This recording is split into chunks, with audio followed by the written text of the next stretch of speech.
राज्यातील 50,000 पेक्षा जास्त असलेल्या होमगार्डच्या विविध मागण्यांसाठी आज आझाद मैदानात लाक्षणिक आंदोलन करण्यात आलेलं आहे। राष्ट्रीय बहुजन महासंघाच्या वतीने या ठिकाणी निदर्शने करण्यात आलेली आहेत।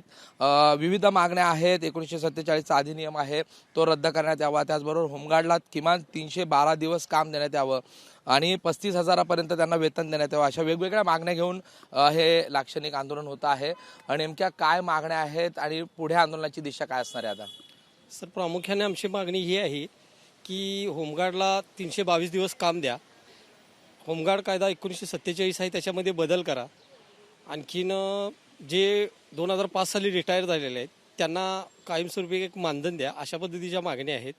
आणि येणाऱ्या काळामध्ये हा लढा तीव्र स्वरूपाचा होणार आहे आणि त्याच्यामध्ये सगळ्यात प्रथम अग्रस्थानी असणारा एकमेव प्रश्न असणं आमचा आहे की होमगार्ड अधिनियम 1947 या कायद्यामध्ये बदल करा आणि त्या कायद्यामध्ये आर्थिक, सामाजिक, राजनैतिक, सांस्कृतिक आणि स्वातंत्र्य हे सगळं त्याच्यामध्ये इन्क्लूड असावं आणि होमगार्ड कर्मचाऱ्यांचा छळ थांबावा।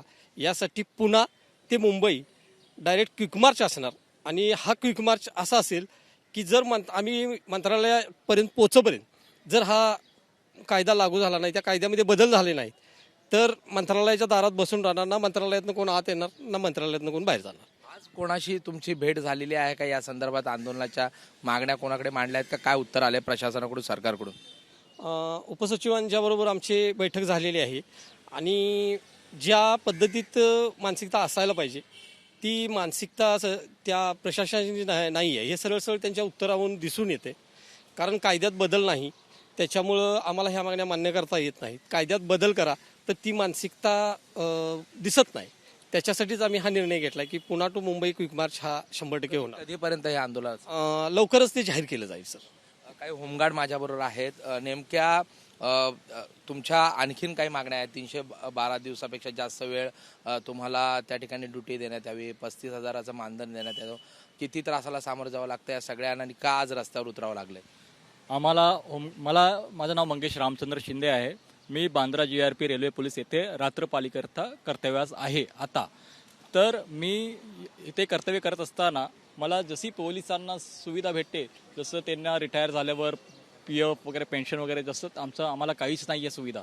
आम्ही काम करून पण आम्हाला इथे भत्ता पण वेळेवर भेटत नाही। 1 महिना काम करा, दुसऱ्या महिना थांबा, त्याच्यानंतर पेमेंट येतं आणि आम्हाला सुविधा काहीच नाही आहे। हे होमगार्डचे ब्रीदवाक्य जे आहे हे निष्काम सेवा हे काढून टाकलं पाहिजे आणि आम्हाला नगरसेना हे नाव दिलं गेलं पाहिजे।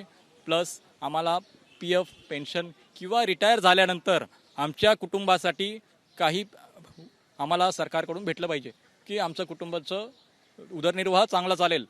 आणि आमच्या होमगार्डसाठी हे पाऊल आज या साहेबांनी आम्हाला मदत केली आहे। आम्ही सर्व होमगार्डनी एकत्र यावं आणि एकजुटीने हा लढा लढायचा आहे आणि हे तीव्र आंदोलन होणार आहे। पुणे टू मुंबई आम्ही आंदोलन जरूर करणार आहोत आणि हे यशस्वी होणार आहे।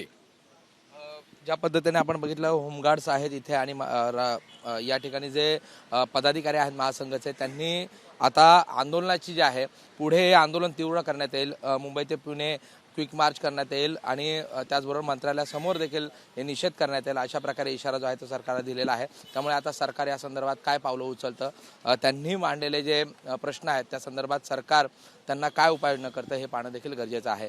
कॅमेरा पर्सन अरविंद वारगेचा प्रशांत बडे, ABP माझा, मुंबई। ABP माझा, उघडा डोळे बघा नीट।